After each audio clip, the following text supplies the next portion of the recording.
तपासात जाणं देवेंद्र फडणवीसांनी खूप गरजेचं आहे. मग असं जर असेल तर आता तुम्हाला सत्तेच खोदून काढायचं म्हणल्यावर मला अधिकाराच्या मागं लागावंच लागेल. एनआयसीवरून नोंदी उडवल्या नव्हत्या स्वामींनी एनआयसीवरून नोंदी उडवल्या होत्या का नाही? महेंद्र कर्णे त्यांनी दोघांनी बावनकुळेच्या दिलेल्या पत्रावरून. दुसरा भाग, हेच मी लाडभाऊला सांगितलं होतं, प्रसाद लाड साहेबांना. असं पत्र दिलं आहे. एक तर इथं नोकरी भेटत नाही, मला अधिकाऱ्यांवरती आरोप करायचा नाही, मला एखाद्या अधिकाऱ्याचं वाटलं होऊ द्यायचं नाही, खडी फोडायला जावं लागेल, त्याला म्हणा त्याची चूक दुरुस्त कर. परंतु त्यांनी ती चूक दुरुस्त नाही केली. उलट त्यांनी सरकारचा प्रवक्ता बनून त्यांच्या हाताखालचं बाहुलं बनून स्पष्टीकरण द्यायला लागले. बावनकुळेंनी पत्र दिलं नाही, जर नोंद त्यांची रद्द केली नाही तर मला एक विषय सांगा, रेखा सरोदेचं नाव मीडिया ट्रायलमध्ये कसं काय आलं? त्या पत्रकार बांधव मला तुम्ही उत्तर बी द्या आणि गोरगरिबाच्या बाजूने मीडियाचे बांधव बोला. पण मीडिया ट्रायलमध्ये रेखा सरोदेचं नाव आलं कसं काय? रद्द केलं नाही ना.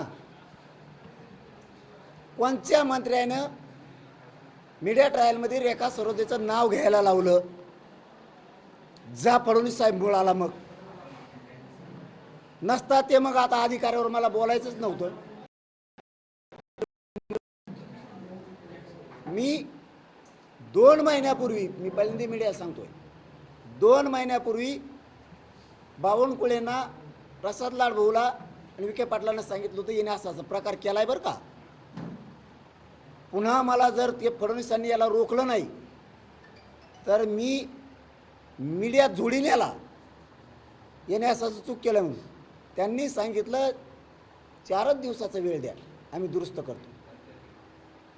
2 महिन्यापूर्वीची गोष्ट जर बावनकुळेला आम्ही सांगून दिली की तू केलेली चूक सुधरव, प्रसाद लाड त्या भाऊनी सुद्धा सांगितलं बावनकुळे साहेब तुमच्याकडून चूक झाली. मी लय मोठा विषय सांगला मीडियाच्या बांधवाला, बावनकुळे साहेब तुमची चूक झाली, आपण ती दुरुस्त करू. हे प्रसाद लाड साहेबांनी सांगितलं, विखे पाटलांनी सुद्धा सांगितलं. हे सांगितल्याच्या नंतर आता लय प्रवक्ता झाला ना अधिकारी म्हणून सांगतोय, माझा मराठा खुश होणं, गैरसमाजातून बाहेर निघणं गरजेचं आहे. त्यांनी फोन केले आम्हाला की मी कलेक्टरला RDCला सांगितलंय केलेली चूक दुरुस्त कर बाबा, ते आता नजर चुकीनं झालंय कोणाचं तरी परळीच्या टोळीचं ऐकून. मग आम्हाला फोन करायला सुरुवात केली बावनकुळेने. आम्ही फोन उचलले नाही 2 दिवस.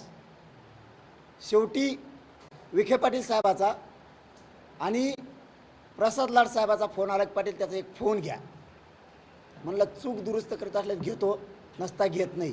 हे विषय मी 2 महिन्यापूर्वीचा सांगतोय,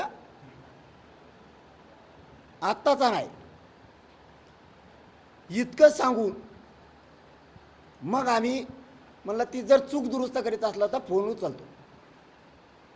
हो म्हणे 4 दिवसाचा वेळ द्या, चूक दुरुस्त आम्ही सगळेजण मिळून करायला लागलो. तो म्हणला झालंय पाटील हे, पण चूक सुधारत होता. मी मराठा समाजाच्या नजरेतून मी पडल, मी माझी चूक सुधारतो. जर हे माहीत झालं पत्र, बघा मीडियाच्या बांधव, मी तुम्हाला कधीच 3 वर्षात खोटं बोललेलं नाही आणि माझ्या मीडियाच्या बांधवांना पण माहिती मी खोटं बोललो नाही मीडियाला. म्हणलं ठीक आहे, चूक सुधारायला ना चांगली गोष्ट आहे. फोन उचलला. त्यांनी कलेक्टरला फोन लावला बीडच्या, इतका चांगला माणूस आहे बीडचा कलेक्टर. त्यांना फोन लावला आणि सांगितलं जरांगे पाटलाला फोन, त्या स्वामीला सांगितलं फोन कर म्हणून 2 महिन्यापूर्वी.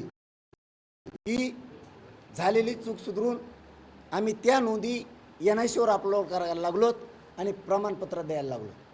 रद्द जर केलंच नाही तर मग प्रमाणपत्र का द्यायना त्या अधिकाऱ्याने आता उत्तर द्यायचं. तुला सांगतो, तो मराठीचा लफड्यात पडू नका, बावनकुळेचं ऐकू मुक्षील उगच. तू राजकारणाच्या दबावात येऊन आधी पण तू रद्द केल्यास त्या बावनकुळ्याचं ऐकून. तू एक अधिकारी आहेस चांगला, तुला एक स्टेटस असतंय, तुला एक जीवन आहे तुझं, तू जगायचं बघ. कुणाच्या मेहरबानीवर तू अधिकारी झालेला नाहीस, तुला समजून सांगायलोय मी. तू चुकीचं पाऊल उचलू नकोस. नाही मी जात शोधत नाही कोणाची. एकदा नोकरी गेली पुन्हा मिळत नाही ढबा लागल्याला. तू ह्या भानगडीत पडू नकोस. बावनकुळ्यांनी पत्र काढलंय ते मान्य कर. आणि बावनकुळ्यांसुद्धा ह्या लफड्यात पडण्यापेक्षा, अधिकारावर दबाव आणण्यापेक्षा तो चूक कबूल कर आणि सुधरेव, हेच म्हणणं आहे माझं. तू जर आणखीन खोलात जाशील तर लय फसशील, बावनकुळ्या लय फसशील. खरं तर तुम्ही म्हणता की 2 महिन्यापूर्वी चूक निदर्शनास आणून दिली होती, मग ती चूक सुधारली गेली का नाही आणि मीडिया ट्रायल करण्याची वेळ त्यांच्यावरती का आली? तेच म्हणतोय मीच. माझा उपजिल्हाधिकारी RDC का काय मला नाही, त्याला जर आता प्रवक्ता झालाय तो भाजपचा, बावनकुळ्याचा प्रवक्ता झालाय तो, तर बावनकुळ्यांनी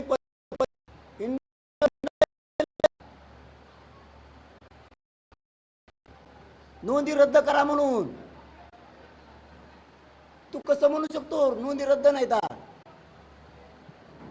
त्यावेळेस अपलोड केली वाटेत उडीले NIC वरून, ते पण स्क्रीनशॉट आहेत. फसशील तो अधिकारी, तू फसशील. तुमच्याकडे सगळे पुरावे हो. आणि अपलोड काढल्याच्या नंतर, त्याच्याहून रद्द केल्याच्या नंतर पुन्हा अपलोड केलेले असे 3 प्रकार आहेत ते. मला वाटतं फडणवीस साहेबांनी लय खोलात जाऊच नाही, चूक मान्य करावं. फसताल तुम्ही बावनकुळ्याच्या नादी लागून. फडणवीस साहेब चुकीचं नाही सांगायलो. मराठे आता आम्ही अन्याय सहन करायला तयार नाहीत. बावनकुळ्यामुळे वाटलो करून घेऊ नका.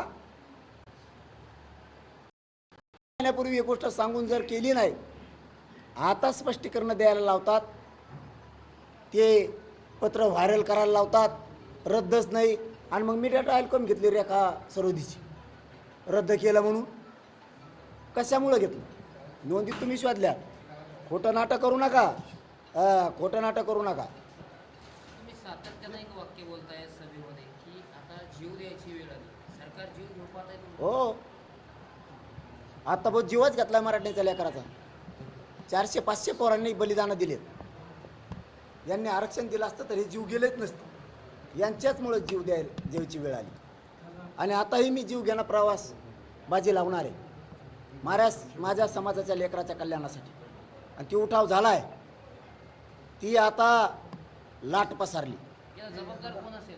देवेंद्र फडणवीस आणि एकनाथ शिंदे साहेब, दुसरं कुणीच नाही. त्या सरकारमधला भाग येते मंत्री, आणि यांना न विचारता एवढं मोठं पाऊल ते उचलूच शकत नाहीत. बावनकुळ्यांनी संभाजीनगरसाठी पण रद्द करायला प्रयत्न केलेत, शिरसाटणी बी केले. बावनकुळेने बीड आणि पूर्ण्याच्या म्हणजे परभणी जिल्ह्यातल्या नोंदी रद्द करायला सुद्धा बावनकुळेंनीच हाते.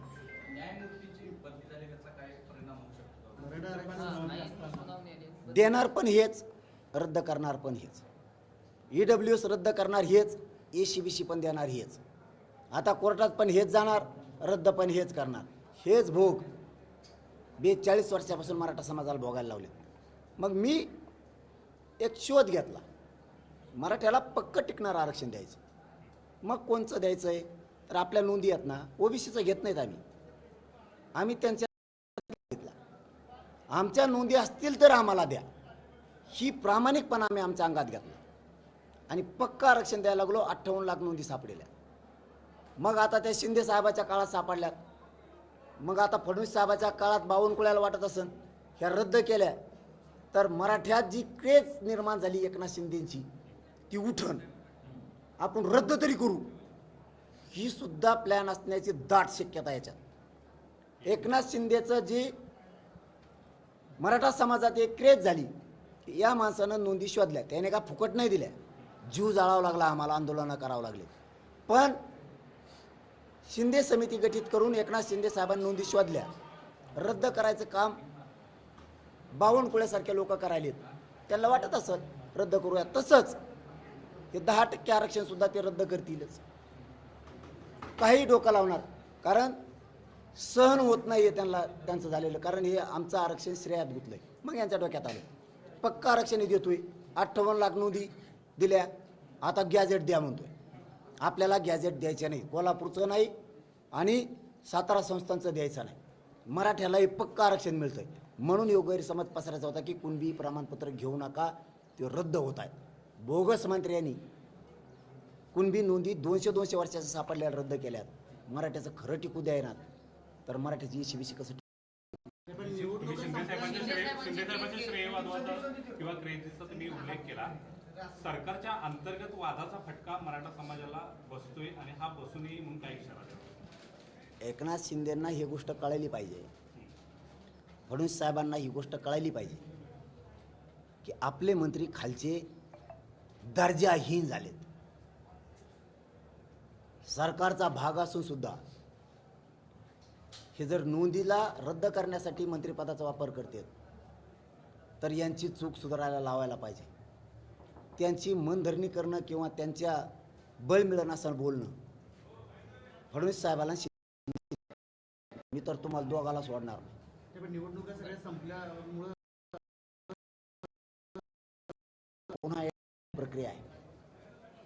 सरकार संपणार आहे, मंत्री आमदार संपणार आहे, मराठा संपणारा नाही हे लक्षात ठेवा. म्हणा पुढं दिवस आमचे, तुम्ही जर अशा नोंदी रद्द करायला लागले ना, तुम्ही आम्हाला बात करताल. 2029ला आम्ही तुम्हाला बात करणार, ठेवणारच नाही त्या काला सुद्धा. शेवटचा पर्याय तेवढाच. काही मराठा नेत्यांच्या मध्ये आता जागृती झाली वाटते का? आणि ज्याच्याकडे झोपेचं सोंग काढल्यात त्यांनी काय करावं? झोपेस सोंग नाही, रक्तात फॉल्ट असण्याची दाट शक्यता आहे.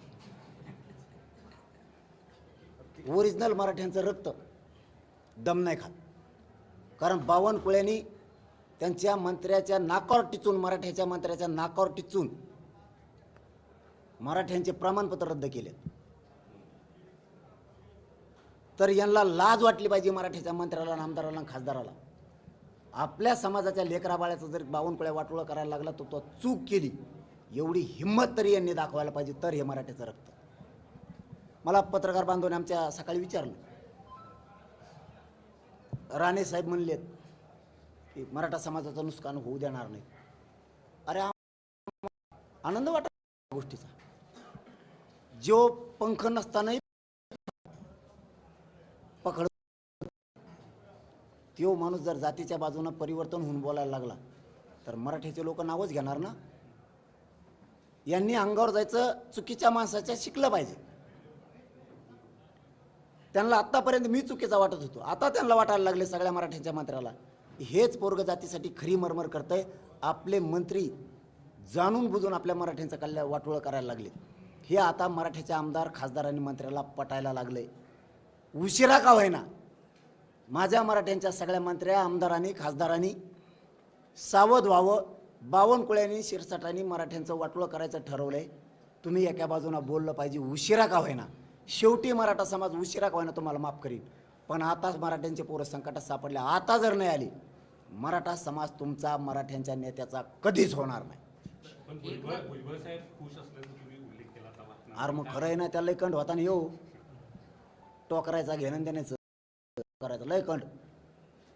ते बिचारा बोलत नाही. आता आपण जे सत्य आहे ते बोलतो. त्याने जर खोडच केली नाही तर कशामुळे केली त्यांनी, त्यावेळेस मी त्याला सोडितच नाही ना. आता हे आलाय हे बावनकुळ्या असला बेकार दिसतो कसला काय काय. त्याच्या आईनं, माऊलीनं, बिचारीनं त्याला लहानपणी दूध पाजित आणि फुकून पाजेल होतं नव्हतं, त्याला पोळलं वाटायला एवढा झाली त्याची. वेगळाच दिसतोय बहुते असं कसला तरी. असं नाही का ते चित्र असतात बघा, अजिंठा लेणी बघितले की तुम्ही, ते भिताडाला कोरलेले आहेत बघा, टंगड्या एवढुल्या आणि टकुरू एवढं. असं काय माणूस आहे नीच. तू गरिबाच्या मराठ्यांच्या लेकरावर अन्याय करतो, शोभत नाही. तू मंत्रिपदावर, संविधानाच्या पदावर, संविधानाच्या पदात राहिल्यावर माणसाला चौकटीत काम करावं लागतं कायद्याच्या. सगळ्या जातीचे लेकरं आपल्यासाठी सारखे असतात. मराठ्यांच्या लेकरावर अन्याय करायचा तुला अधिकार बावनकुळ्या कोणी दिला? तुला तुझ्यामुळं फडणवीसांना आणि एकनाथ शिंदे साहेबाला फळ भोगावं लागणार त्याची. एकनाथ शिंदे साहेबांची क्रेज होती असं तुम्ही मागाशी म्हणाला. ती जर क्रेज गेली तर याला कोणता नेता किंवा कोणता मंत्री जबाबदार राहील? स्वतः शिंदे साहेब, दुसरं कोण? आणि ते कोणामुळं? शिरसाट. थोडा घुमऱ्याचा भ्यात आहे त्याच्यात. हाईच बावनकुळ्या हेच घालायलेत ना क्रेज. आम्ही नाही घातली, आम्ही मराठ्यांनी शिंदे साहेबांची क्रेज वाढिली. गद्दारीचा डाग पुसला मराठ्यांनी आम्ही. आमच्याच पोरांना त्यांच्याशी गद्दारी करणार का तुम्ही? गरिबाच्या लेकराशी मी नसतो मैत्री फेत्री बघत. माझा बाप मराठा समाजाला मानलाय मी. तुम्हाला नाही मोजत कोणाला मी. तुम्ही नोंदी तर पुन्हा आणू नका द्या. तुम्हाला 29 तारखेचा झटका कसा असतो ते. चलो.